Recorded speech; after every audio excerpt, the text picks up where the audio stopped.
There's a version of you that keeps showing up uninvited. It arrives in arguments you swore you would handle differently. It surfaces in patterns you recognize the moment they start.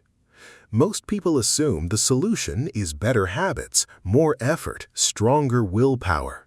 But willpower cannot change what the mind has never been asked to see. Social psychologist Timothy Wilson, in his research into what he called the adaptive unconscious, found that the vast majority of mental processing happens entirely outside conscious awareness. You act, then you explain why. And the explanation feels like the cause, when most of the time it arrives well after the decision has already been made. Your mind is not deceiving you. It simply does not have full access to itself. This is why good intentions so often fail to produce lasting change. You decide to be less reactive in arguments, and then you are reactive. You resolve to stop seeking approval, and then you are seeking it, not because you lack commitment, but because the part of you making the resolution is not the part running the behavior. The automatic, pattern-based system underneath has never been examined. It is simply doing what it learned to do. And what sits in that unexamined space is not nothing. Carl Jung described it as the shadow, not a dramatic concept, simply his name for the parts of the self you have never looked at directly. The impulses that felt too dangerous to acknowledge, the fears that sit underneath the anger, the need for control that arrives dressed as helpfulness, the grief that surfaces as irritability. Jung's argument was precise. What you do not make conscious appears in your life as fate. The same conflict plays out in different relationships. The same wall appears at the same point in every attempt at change, not because of external bad luck, but because something internal has never been brought into view. You keep arriving at the same place because you keep leaving from the same hidden starting point.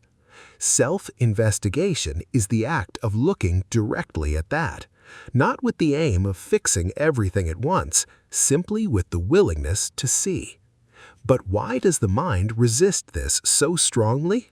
Because honest self-examination runs into one of its most reliable defenses. Psychologist Carl Rogers spent years studying what he called the gap between a person's self-concept, the story they believe about who they are, and their actual experience. When the gap is too large, the mind does not simply update the story. It defends it. It filters out information that does not fit. It distorts what it receives to protect a consistent identity, even when that identity is built on patterns that cause real suffering.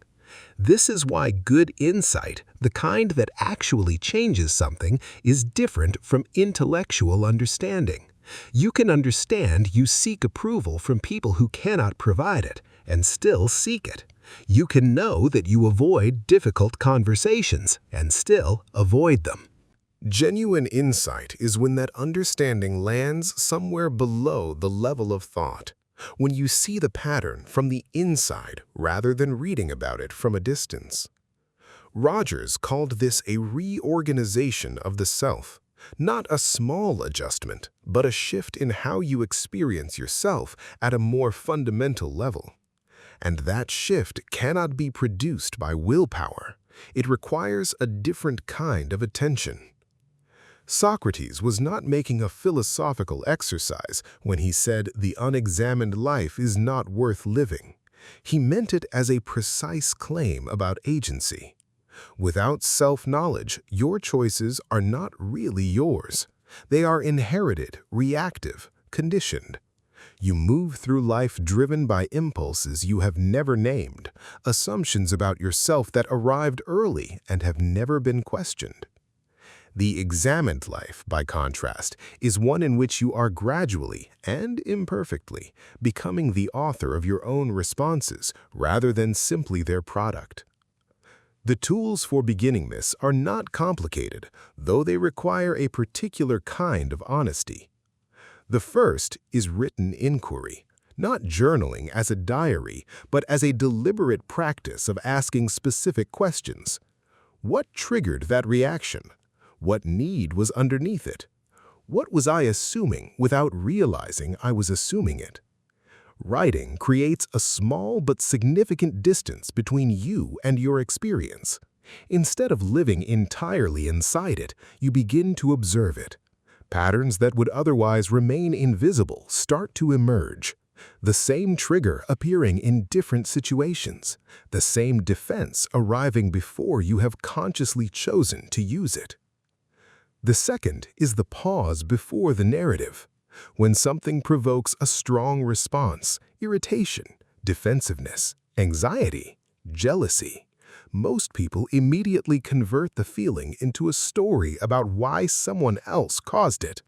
That story may be accurate, but the pause creates a gap. In that gap, something becomes visible that was not there before, the belief underneath the feeling, the unmet need driving the reaction, the old pattern operating in a new situation. You cannot examine what you immediately explain away. Neither of these guarantees transformation.